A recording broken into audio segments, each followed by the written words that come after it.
안녕하세요. 반갑습니다. 오늘은 226페이지 쪽을 펴보시면 담보물건입니다. 담보물건.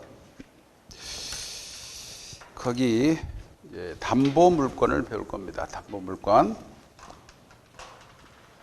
날씨가 입춘이 지났는데 이게 무슨 그죠? 한파가 오는데. 예? 예? 패션이요? 무슨 패션입니까? 집사람이 해주는 대로 입고 오는 것 같아요. 자, 이제 담보물건입니다. 담보물건. 담보물건. 담보물건은 우리가 유치권이 있고요. 질권은 배우지 않습니다. 질권. 전당법적 권리는 우리 배우지 않고 저당권 배웁니다. 이렇게 유치권과 저당권입니다. 유치권과 저당권. 오늘 사람이 많네요. 서서히 늘어나네. 처음 오신 분 손 들어보세요. 처음 오신 분. 그러세요? 야간만 그래요? 네. 네. 자, 유치권, 저당권, 유치권. 자, 유치권을 이렇게 배울 겁니다. 유치권. 그게 이제 교재를 보세요. 앞에 통유성은 잠시 보류하고, 그 다음에 227페이지의 유치권입니다. 유치권에 320조라는 조문이 있습니다. 조문 한번 보시면 타인의 물건 유가증권을 점유한 자, 그러니까 타인 밑줄입니다. 타인 그리고 물건 유가증권 밑줄 치시고 목적물이라고 쓰세요. 목적물. 타인의 목적물을 점유에 동그라미 치세요. 점유해야 돼요. 유치권은 점유 물권성이라고 합니다. 점유해야 돼요. 타인의 물건을 점유해야 돼요. 그럼 내 물건은 점유해서는 안 되겠죠. 에? 자기 물건은 유치권이 안 돼요.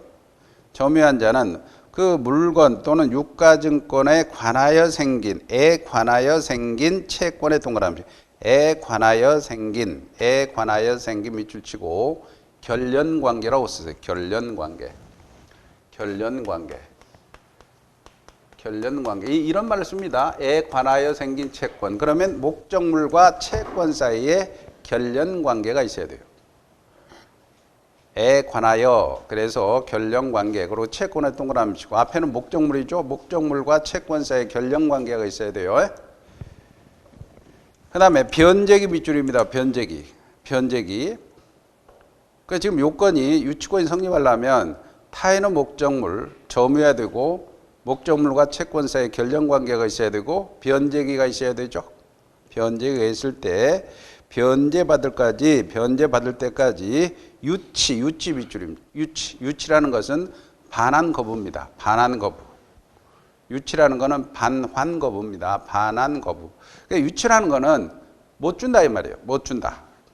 근데 거기 이 2항에 전환 규정은 점유가 불법 행위로 인한 경우는 적용하지 않는다. 그럼 적용하려면 반대 해석해야 되죠.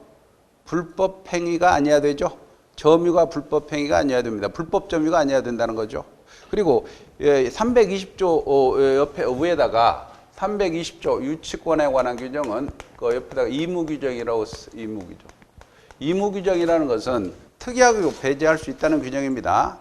그러니까 이걸 의무규정 써놓고 배제 특약이 없어야 돼요. 없어야 이렇게 써놓으세요. 의무기저니까 우리 유치권 행사하지 말자라고 해버리면 유치권 성립하지 않습니다. 유치권 성립하지 않아요. 그러면 유치권의 그 요건이 320조라는 조문에서 싹 나옵니다. 자, 한번 정리해 봅시다. 유치권은 뭔지는 모르지만 가령 요건 한번 성립 요건이 중요한데 유치권에서는 성립 요건이 중요합니다. 성립 요건이 아까 첫 번째 조문에서 타인의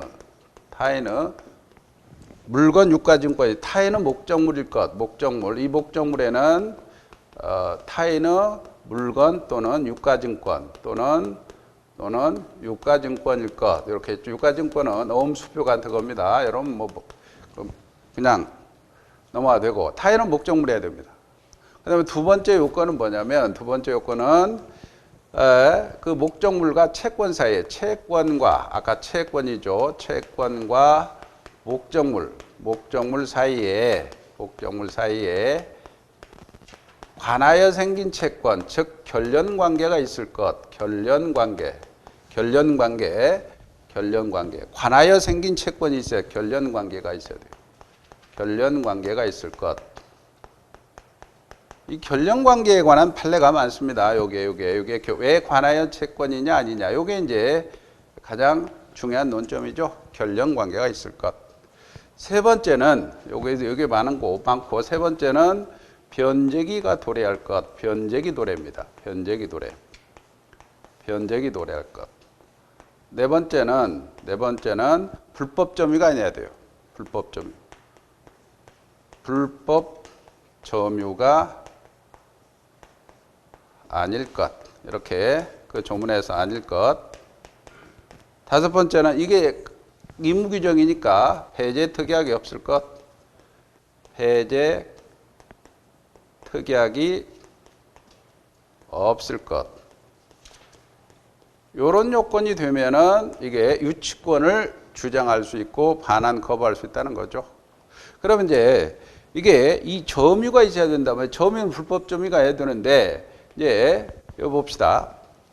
실제 처리한 사건을 하나 제가 실사례를 한번 들어볼게요. 제가 법무법인에 있을 때 실사례가 뭐냐면 자 이런 겁니다. 갑이라는 사람이 있는데 이게 이 토지가 있었어요. 이 토지가 있었는데 이 토지가 임야했단 말이에요. 임야이니까 을한테 토목공사를 갖다가 의뢰를 했어요. 공사업자입니다. 토목공사업자. 여기서 다 이게 토목공사라는 것은 우수관로 배수로 다 하고 평지 작업을 다 하는 거죠. 그래서 이 3억 9천만 원의 공사비가 들어갔어요. 3억 9천만 원의 공사비가 들어갔으니까 토목공사업자는 을은 갑에게 채권을 갖고 있죠. 공사대금채권. 그러면 요 채권이 있어요. 채권이 있어요. 그리고 요 공사대금 채권이 있는데 요 갑이라는 사람이 여기도 공장을 지었단 말이에요. 공장을 지었는데 이 공장을 지으면서 이제 시설 비용으로 여기다가 토지 건물에다가 다 여기다가 저당권 설정했어요. 저당권 설정하고 그다음에 공장을 돌렸는데 공장이 가동이 시원치 않았어. 그래가지고 한 5개월 정도 해서 망해버렸네. 그럼 어떻게 됩니까? 망해버리니까 요게 저당권자가 경매 청구해요. 경매 청구해서. 그럼 이제 경매 청구에서 의뢰인이 요 병이라는 의뢰인이 요 토지 건물을 다 19억 5천만 원에 낙찰을 받았어. 19억 5천만 원에 낙찰을 받았어요. 근데 이제 요 낙찰 받아서 약찰금 다 내고 요 공장을 인수하러 갔더니 문제는 요 토목공사업자 요 3억 9천 공사업자죠. 공사업자가 여기다 컨테이너 박스 딱 갖다 놓고 진입 금지를 하는 거예요. 못 들어오게 하는 거예요. 유치권 행사하고 있는 거예요. 그럼 보세요. 유치권 행사하는데 야, 나 3억 9천만 원 못 받았으니까 나는 유치권 점유 유치하니까 난 반환 거부다 라고 주장하는 거예요. 그럴 때 이 의뢰인이 저희 법무법인에다가 자 요거 유치권 요 사람들을 어떻게 해달라. 그러면 뭡니까? 이제 뭡니까? 이 유치권이 성립하느냐 이 문제죠. 성립하느냐? 그러면 유치권이 성립한다면 이 병이라는 사람은 3억 9천을 주지 않는 이상 인도를 못 받아요. 그런데 유치권이 성립하지 않는다면은 이 사람 이게 명도 소송에서 이게 끌어낼 수 있죠. 이해가죠? 그러면 자 보세요. 여기서 하나씩 봅시다. 이게 성립하느냐 마느냐. 이게 경매에 있어서 유치권은 상당히 중요합니다. 경례를 받았는데 유치권이 성립한다면 이 사람은 다시 3억 9천을 줘야 돼요. 그렇지 않은 이상은 반환을 안 해줄 거니까. 그럼 이제 보세요. 타인의 목적물입니다. 타인의 목적. 요 요건은 타인의 목적물이니까 이건 당연히 타인 목적물 맞죠. 그죠? 이 사람은 유치권자가 이건 자기 거 아니잖아. 지금 유치권자 입장에서 타인의 목적물이잖아요. 토지는 타인의 목적물이죠. 자기 거 아니죠. 이 요건 맞죠? 그죠? 그리고 채권과 목적물 사이에 결령관계가 있느냐. 이 결령관계는 에 관하여 생긴 채권이니까 요거는 사실은 목적물 가치를 증가시켰다고 봐야 됩니다. 토목공사를 해가지고 토지 평탄작업을 했고 우수관로 배수관로 다 만들었기 때문에 토지 가치를 증가시켰죠. 그러니까 채권과 목적물 사이의 결령관계, 즉 객관적 가치를 증가시켰단 말입니다. 그러니까 결령관계 인정돼요. 인정되죠? 자, 변제기 도래입니다. 변제기. 자, 변제기 도래는 이 사람이 변제기 도래했습니다. 3억 9천 준다고 했어. 근데 안 주고 있단 말이에요. 변제기 도래 문제 없고. 문제는 불법점인데 이 불법은 아니죠. 여기서는 자기가 점유했으니까. 근데 이제 여기서 문제는 점유 시기가 문제예요. 점유 시기가. 어느 때 점유하느냐. 유치권은 아무 때 점유해서는 안 되죠. 그런데 우리 판례가 점유 시기가 유치권 점유 시기가 이게 경매, 개시, 결정, 기입, 등기 전에 점유를 해야 된다. 이 판례가 있어요. 그러니까 제가 이 판례를 알고 있었거든요. 그래서 경매 점유할 때 경매 개시 결정 등기 기입 전에 그 땅을 점유했어야 돼요. 근데 이게 무슨 말이냐면 이 사람이 경매 청구했을 거 아닙니까? 저당권자가 경매 청구하면 법원이 경매 허부 결정을 해. 경매를 해줄 건가 안 해줄 건가. 그래서 이제 집행관들로 하여금 그 지역에 가서 감정평가도 하고 감정평가 통해서 다 사전 조사를 합니다. 그리고 오케이 하면 허부 결정이 나요. 그래서 결정이 나면 바로 이 집을 압류하면서 압류와 동시에 경매 개시 결정을 합니다. 법원이.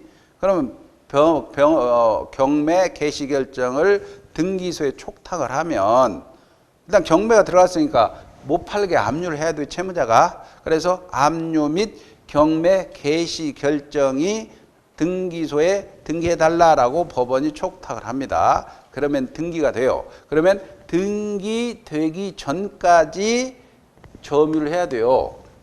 근데 이 사건을 이게 이제 고령 사건이에요. 고령이 언제 알죠? 고령 사건이었어요. 근데 가서 직원분에 다 서류를 보니까 요 점유한 시기가 이게 경매 개시 결정 이후에 1차가 유찰이 되고 2차 유찰 이 사이에 점유를 한 거야. 이 사람이 모르고 있었던 거예요, 그냥.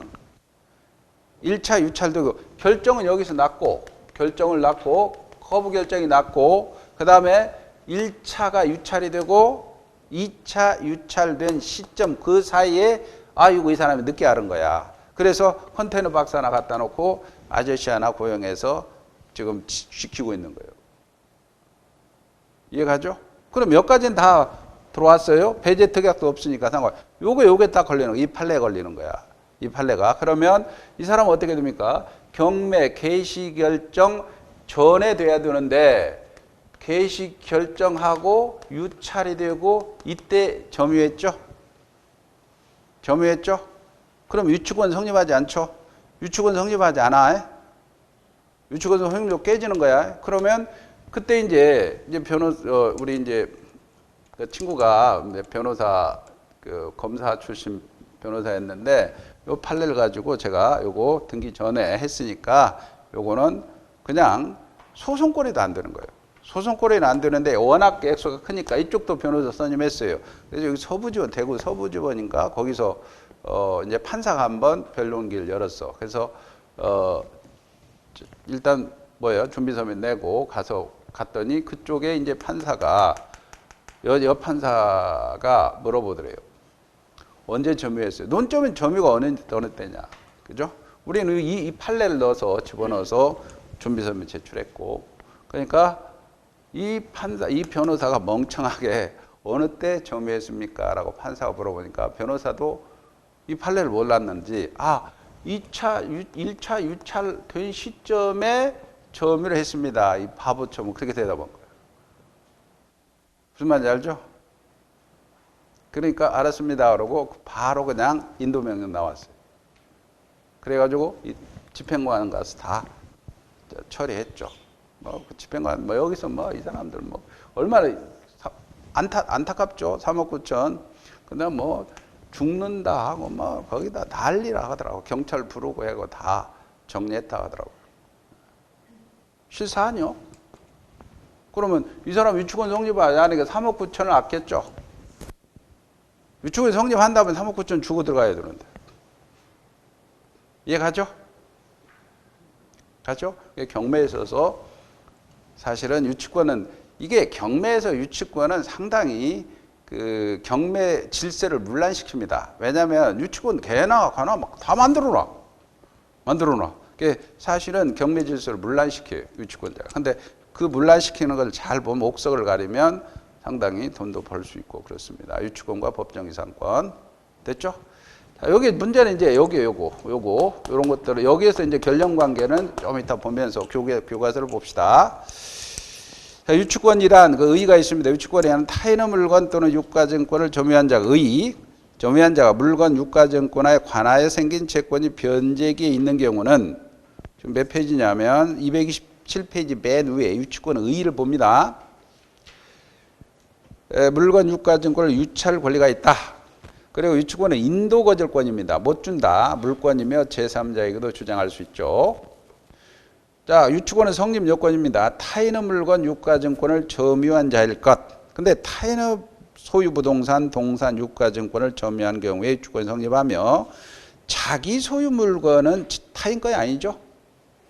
유치권이 성립하지 않습니다. 그리고 점유는 직접 점유든 간접 점유든 문제 없습니다. 그러나 거기 채무자가 별표입니다. 채무자가 직접 점유하는 경우는 유치권이 성립하지 않는다.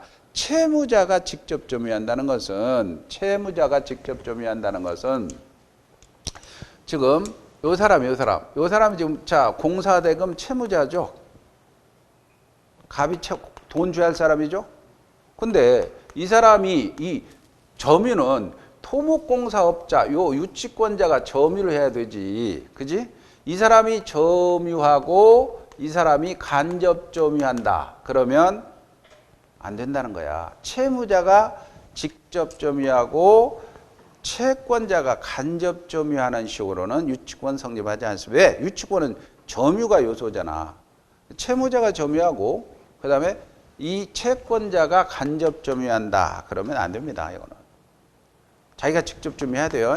채권자가 채무자를 간접 점유해서는 안 되는 거예요. 자, 그래서 채무자가 직접 점유하는 건 유치권이 성립하지 않는다. 작은 별표 하시고 또 점유를 상실하면 유치권 소멸하겠죠. 왜? 점유를 해야 반환 거부할 수 있죠. 그 다음에 유치권자는 그 점유가 침탈될 때는 유치권에게 의해서 반환을 행사할 수 없고 침탈될 때는 그것도 별표입니다. 유치권에 의해서는 반환 청구할 수 없어요. 자, 보세요. 유치권은 점유가 요소죠. 점유가. 그러면 침탈됐다면은 점유를 뺏기는 거죠. 점유를 뺏기는 버리면 점유물권성이니까 점유가 없죠. 유치권이 없어지잖아. 내가 점유를 해야 반환 거부잖아. 그럼 점유를 뺏겨버렸어. 그러면 나는 유치권이 없어지는 거야, 지금. 무슨 말인지 알죠? 그러니까 이 사람이 점유를 해. 여기다 점유를 하고 아저씨를 하나 고용해서 점유해야 되는데 컨테이너 박스 다 쳐버리고 아저씨가 어디 가버렸어. 유치권이 없잖아. 반환 거부 없죠. 그러니까 점유권이 침탈돼 버렸다. 점유권이 없다면 유치권이 없으니까 유치권 자체에 의해서 내놓으라 할 수 없는 거야. 중요한 내용입니다. 그래서 유치권 자체에 의해서는 반환 청구할 수 없고 점유권이 있어. 점유권에 의해서 반환 청구할 수가 있을 뿐입니다. 자, 넘겨보세요. 그 다음에 다음 페이지 넘겨보시면, 거기 이제 판례, 중요한 판례입니다. 아까 유치권은 맨 위에 판례, 유치권은 성립요건이자 존속요건이 유치권자의 점유는 점유의 동그라미입니다. 직접점이든 간접점이든 관계가 없으나 다만 유치권은 목적물을 유치함으로써 채무자의 변제를 간접 강제하는 것을 본체적으로 하는 권리인 점에 비추어 판례가 직접점유자가 채무자다. 그리고 유치권자가 간접점이라면 유치권의 점유에 해당되지 않는다. 아까 판례 봤죠? 그 다음에 거기 양가로 2번입니다. 채권은 물건 또는 유가증권에 관하여 생긴 채권이라고 그랬죠? 따라서 유치권의 담보되는 피담보 채권은 물건으로부터 생긴 채권이어야 됩니다. 따라서 이것을 채권과 목적물 사이의 결연 관계가 있다고 합니다. 그리고 그러나 채권과 점유 결연성은 부정된다. 이 말은 무슨 말이냐면, 자, 이 결연 관계를 좀 설명해 봅시다. 만약에 갑이라는 사람이 있다. 그 다음에 요 건물을 을한테 임대차를 해줬어. 그럼 임차인이 여기다가 수선을 했어. 수선을 해서 필요비 청구권이 있고, 자, 수선을 해서 유익비 청구, 쉽게 말하면 필요비다. 여기 지붕을 고쳤어요. 임차인이 재래식 화장실 수세식 고쳤어. 그러면 필요비 유익비를 청구할 수 있거든요. 그럴 때 필요비 유익비 청구권은 채권이죠. 채권이 객관적 가치를 증가시켰죠. 그러니까 채권과 목적물 사이에 관하에 생긴 채권입니다. 그러니까 안 주면 유치권 주장할 수 있어요. 유치권 주장할 수 있어요. 그런데 만약에 이런 거 생각해보세요. 이 보증금을 임차인이 보증금을 줬어요. 보증금 줬어. 그리고 보증금을 줬는데 임대차가 끝났는데 보증금 반환 안 해줘. 그러면 보증금 반환 안 해준다 할 때 보증금을 줬다고 목적물 가치가 증가된 건 아니죠. 보증금 줬다고 객관적 가치가 증가된 건 아니죠. 재래식 화장실 수세식으로 고쳤어. 그러면 객관적 가치가 증가시켰죠. 보증금 줬다고 권리금 줬다고 객관적 가치가 증가된 건 아니죠. 결연성이 없어. 그러니까 보증금 안 준다고 유치권은 주장 못해요. 권리금 안 준다고 유치권 주장을 못하는 겁니다. 결연관계 이해가요? 그러니까 보증금이나 권리금 안 준다고 유치권을 주장할 수가 없어요. 필요비 유익비라든가 아니면 내가 이런 거 가능하죠. 내가 수선을 맡겼어요. 자전거 수리를 맡겼어. 자동차 수리를 맡겼어. 그러면 수선 대금이다. 그러면 수리업자 입장에서는 객관적 가치를 고쳐줬으니까 증가시켰죠. 그러면 그때는 결연성이 있어. 관하에서는 대금 돈 안 주면 못 준다. 할 수 있죠. 그 다음에 뭐 택배를 맡겼어. 그러면 운임 안 주면 못 준다. 다 유치권 성립하죠. 그러나 보증금이나 권리금 같은 경우는 결연성이 없다는 겁니다. 그리고 이 결연성은 채권과 목적물 사이에 관하여 생긴 채권이지 이 채권과 점유 사이에서는 결연성이 없다는 거야. 점유 사이에서는 목적물 사이니까. 그 무슨 말이냐면 개가 있어요. 개가 있는데 개가 공원에 가보니까 이 개가 굉장히 이쁜 개야. 이쁜 개인데 이리 온 푸들 것도. 푸들은 좀 약간 사납죠. 그런데 이리 와 그래서 다 하고도만 갑자기 손가락을 깍 깨물어 버려요. 그리고 도망갑니다. 그러면 이제 어떻게 됩니까? 내가 피가 나니까 빨리 병원 가서 치료비에서 3만 원이 들어갔어. 그럼 개 주인한테 3만 원 치료비 채권이 발생하죠? 근데 걔는 도망갔어. 그 다음에 다음날 붕대 받고 왔더니 그 개가 틀림이 없어. 어제 나를 본 개가. 푸들인데. 근데 그때는 주인이 개 목걸이, 개줄을 갖고 딱 있는 거야. 근데 그 개가 나를 보고 씩 쪼개는 거야. 그죠? 분명히 그 개가 맞아. 그래서 한번 이쁩니다. 라고 해서 한번 봅시다. 라고 개줄을 내가 점유를 했어. 그렇죠? 그럼 채권이 먼저 발생하고 계주를 내가 잡았죠? 나중에 점유했죠? 점유했죠? 그러면 어제 이 개가 나를 물었어요. 물었으니까 3만 원 주세요. 안 주면 개 못 줍니다. 유치권 주장할 수 있다는 거예요. 그러니까 쭉 점유가 채권이 발생하고 나서 나중에 점유하더라도 상관없다는 얘기입니다. 그게 지금 그 얘기입니다. 그래서 그러나 교재 보세요. 그러나 채권과 점유의 관련성은 부정된다. 반드시 채권이 점유 중에 발생하는 것은 아니고 채권이 발생한 후에 걔한테 물려서 3만 원 발생했죠? 그리고 나서 나중에 점유를 취득하더라도 계주를 잡아버렸죠? 더라도 유치권 성립합니다. 자, 동그라미 1번 유치권의 담보는 피담보 채권이면 결정관계가 인정되는 건데, 자, 임차인의 비용상환 청구권 유치권 성립 가능합니다. 비용을 투입했기 때문에. 그 다음에 도급인이 소유하되 신축 건물의 점유하건 수급인의 공사. 수급인은 공사업자죠. 공사업자와 공사대금 채권은 결련성 인정해서 유치권 성립합니다. 그 다음에 동그라미 2번 보세요. 유치권이 성립하지 않는 경우, 즉 결련성 인정되지 않는 경우입니다. 아까 임차 보증금 안 된다 그랬죠?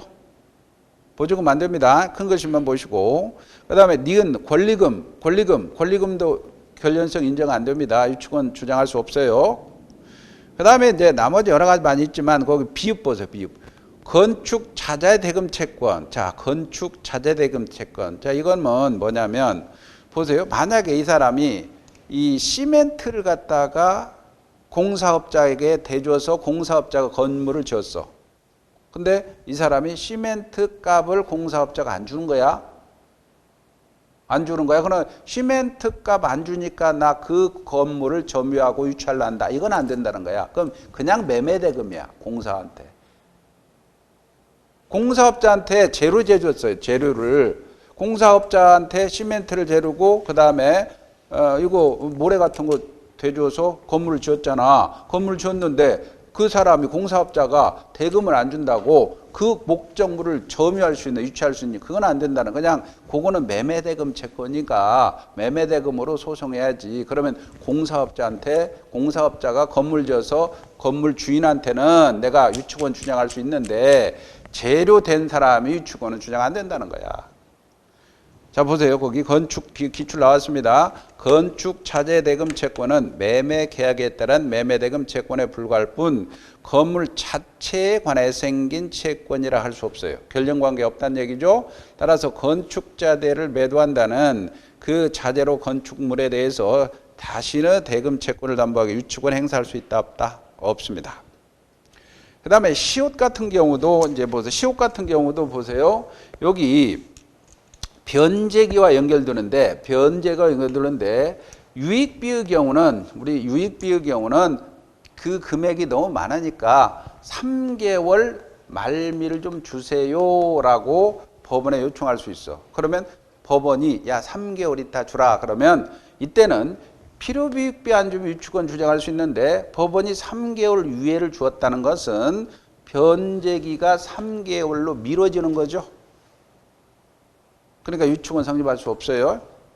그리고 이런 배제 특약이 없어야 되잖아. 배제 특약이 없어야 되는데 야, 요거 임대차를 하면서 626조가 의무규정이거든요. 근데 여기다가 야, 반환할 때 원상으로 복구해서 반환하라. 이렇게 특약을 맺었다는 거야.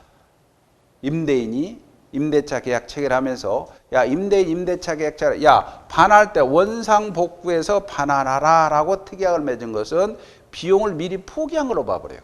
비용을 미리 포기한 걸로 보니까 유치권은 주장할 수 있다 없다? 없다라는 거죠. 그 내용이 나옵니다. 시옷. 그래서 건물의 임차인이 임대 관계 종료 시에 건물을 원상으로 복구해서 임대인에게 명도하기로 약정한 것은 지출한 유익비, 필요비 상환을 미리 포기한 취지 특약이라고 볼 수 있어서 유치권을 주장할 수 있다 없다? 없습니다. 그 다음에 동그라미 3번 변제기 도래죠. 자, 채권의 변제기 도래는 유치권은 성립요건입니다. 성립요건 밑줄이죠. 성립요건입니다. 이게 무슨 말이냐면 우리가 저당권을 배울 텐데 저당권은 변제기 도래하면은 어떻게 됩니까? 경매 실행해 버리죠. 경매 실행하죠. 이건 실행 요건이요. 저당권은 변제기에 변제한 주면 바로 경매 실행해 버리죠. 그래 변제기 도래는 다른 담보물권이 저당권의 실행 요건이지만 유치권에서는 성립 요건이단 말이에요. 성립 요건. 그래서 시험 문제 가끔 나옵니다. 성립 요건 밑줄이고 거기다 실행 요건 하면 틀려버립니다. 자, 넘기세요. 넘기시고 다음 페이지에 동그라미 4번입니다. 불법 점유가 아닐 것. 불법 점유가 아닐 것. 그리고 불법 점유이면 유치권이 성립하지 않죠. 그리고 유치권자는 자신의 점유가 불법 행위로 인한 것임을 증명할 필요는 없고 유치권을 부정하는 자 상대방이 증명해야 됩니다. 이것도 기출 나왔습니다. 유치권자는 점유는 우리가 적법 점유 추정력이 미치니까. 그 다음에 판례 두 번째 죠. 아까 요것과 연결되죠. 판례 두 번째 판례 별표죠. 채무자 소유 부동산의 경매 개시 결정 기입 등기. 거기 밑줄 경매 개시 결정 기입 등기. 찾았나요? 아까 경매고 경매 개시 결정 기입 등기 전에 점유해야 되죠. 경매 개시 결정 기입 등기가 격려되어 압류 효력이 압류 같이 들어간다 그랬어요. 발생한 후에 부동산을 이전받아 유치권을 취득한 채권자가 기입 등기 사실을 과실 없이 알지 못했다는 사장을 내어서 유치권으로 경매 절차 매수인에게 대항할 수 없어요. 그러니까 나는 이거 몰랐다 이 사람이 몰랐다. 그렇더라도 유치권 성립 안 하니까 이 사람은 돌려줘야 됩니다. 그 다음에 동그라미 5번입니다. 배제 특약이 없을 것. 배제 특약이 없을 것. 자, 이게 이제 중요한 요건이고 나머지는 교재를 간단하게 해봅시다. 거기 유치권의 효력에서 양가로 1번은 패스, 양가로 2번은 유치권의 과실수치권도 참조로 보시고 양가로 3번 보세요. 양가로 3번 유치권자 의무가 있습니다. 324조는 별표를 채워놓으시고 유치권자는 선량한 관리자의 주의로 유치물을 점유해야 돼요. 선량한 관리자라는 것은 내 물건보다는 좀 주의 깊게 보관하라는 겁니다. 내 물건보다는 좀 주의 깊게 보관하라는 거예요. 나무 물건이니까. 그 다음에 2항입니다. 231페이지에 2항 324조입니다. 2항 시험 문제 잘 나오고 유치권자는 채무자의 승낙 없이 밑줄이죠. 유치물을 사용, 대여, 담보 제공 못한다. 유치권자는 승낙 없이 유치물을 사용되어 담보 제공하지 못한다. 그러나 유치물의 보존에 필요한 사용은 승낙 없이 할 수 있다. 이 보존에 필요한 사용, 보존입니다. 동그라미 치고. 자, 이게 여기에 이제 이런 거예요. 만약에 공사업자 갑이 이 건물을 지었어요. 갑이 을한테 공사를 해라. 그래서 공사를 했어요. 근데 이 사람이 공사대금을 안 주는 거야. 갑이 공사대금 안 주니까 공사대금 가지고 이 사람이 유치권을 주장하겠죠. 공사대금 안 주니까. 그런데 을이라는 사람이 가만히 보니까 이 건물을 이게 주택이단 말이에요. 주택인데 주택에 대해서 돈을 공사대금 안 주니까 그 집에서 들어가서 살아버린 거예요. 그냥. 그 집에서 들어가서 사는 거야. 그냥. 그러면 그 집에서 들어가서 사는 거야. 그럼 쉽게 말하면 점유를 해야 되잖아, 이 사람이. 공사업자 점유해야 되죠? 아니, 점유하느니, 직원 하나 구해서 아저씨 하나 하느니, 그냥 이사를 해버린 거야, 그냥 공사업자. 그 집에서 사는 거야. 이게 불법이냐, 이거지. 불법이냐. 그럼 잘 보세요. 그 집을 비워두는 것보다는 그 집에서 생활하는 게 더 유리하죠? 집의 가치를. 빈집보다는 그 집에 사는 게 집의 입장에서는 뭐 괜찮잖아요. 이거 그 집에서 사는 것은 이게 보존 위한 사유이다 이거예요. 판례가 무슨 위한 사용이다? 보존을 위한 사용이야. 보존 위한 사용이니까 이거는 채무자 승낙 없이 할 수 있는 거야. 그 집에서 이사가 살아버린 거야. 공사업자가. 그거는 채무자 승낙 없이 할 수 있어. 왜? 보존 위한 사용이니까. 빈집보다는 낫죠. 이해가죠? 승낙 없이 살 수 있어요. 그러나 자 보세요. 이건 사용이 있지만 이 사용함으로써 얻은 이득은 있겠죠. 월세 상당의 부당이득은 반환해 주라는 거야. 판례가. 보존 위한 사용은 승낙 없이 할 수 있다. 그거 조심하시고.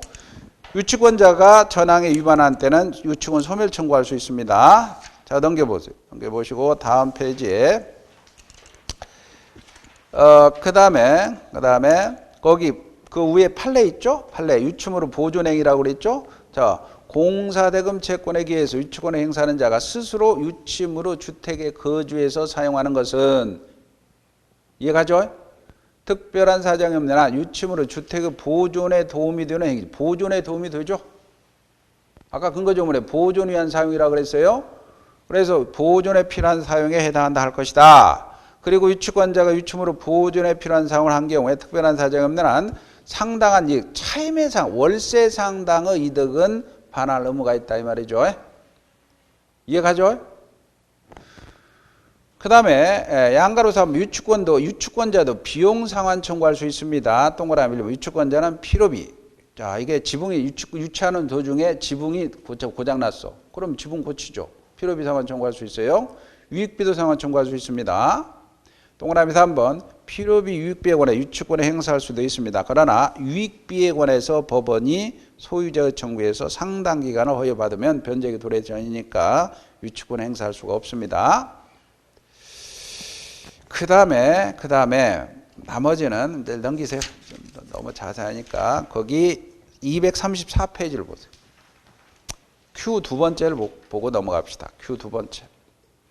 임차인은 다 기출입니다. 임차인은 임차물에 관해 유치권 행사하기 위해 주장할 수 있는 피담보 채권을 모두 고르시. 피담보 채권. 자, 보증금 반환 채권. 보증금과는 결연성이 없죠. 결연성이 없죠? 안 됩니다. 유치권 행사할 수 없습니다. 권리금 반환 청구권. 자, 이것도 객관적 가치 증가 비용 아니죠? 안 됩니다. 필요비 상환 채무. 필요비는 있죠? 그거 안 준다고 그로 인해서 손해배당. 자, 필요비 상환 청구권과는 결연성이 있죠? 그거 안 준다고 손해를 입었다면 이건 가능합니다. 이것은 체크. 원상 회복 약정이 있어. 원상 회복 약정은 비용을 포기한 거로 보죠? 유치권 성립하지 않죠? 그러니까 답은 2번입니다. 디귿 하나. 자, 이런 식으로 출제가 됐고, 그 다음에 넘겨보세요. 넘겨보시면 쭉 넘기세요. 유치권 끝났어요? 유치권. 자, 유치권은 요 요건이 중요합니다. 요건이고 효력에서는 아까 보존 위한 사용은 채무자 승낙을 요하지 않는다. 그런데 그 이득은 차임 상당 이득은 부당이득으로 반환해 주라. 이런 것들이 중요하고 요 판례가 시험 문제 가끔 나오죠. 경매계식 기입 등기 전 이렇게 하시고 이제 저당권으로 갑니다. 저당권 328페이지입니다. 328페이지에 근거 조문 하나 있어요. 365조라는 조문이 있습니다. 저당권자는 채무자 제3자 밑줄이고 물상보증이라고 썼어요. 물상보증인 238페이지입니다. 거기 365조가 있죠. 그래서 저당권자는 채무자 또는 제3자 밑줄 치고 물상보증인이라고 일단 써놓으세요. 점유를 이전하지 않는다. 점유 이전하지 않는다 밑줄이죠. 저당권자는 점유를 이전하지 않습니다. 이전하지 않냐고 채무 담보를 제공한 부동산에 대해서 다른 채권자보다도 자기 채권 우선 변제 받을 권리가 있다. 이게 저당권이야. 그럼 자 봅시다. 이 저당권을 배울 거예요. 저당권은 갑이라는 사람이 있습니다. 그런데 거기에 이렇게 집이 한 채 있다 합시다. 그리고 이렇게 토지도 있습니다. 이렇게. 그리고 여기에 정원수도 있어. 이렇게. 이게 일식집이라 합시다. 이게 수족관도 하나 있고. 일식집. 정원도 있고 일식집이에요. 근데 수족관도 있고 정원수도 있고 이렇게요.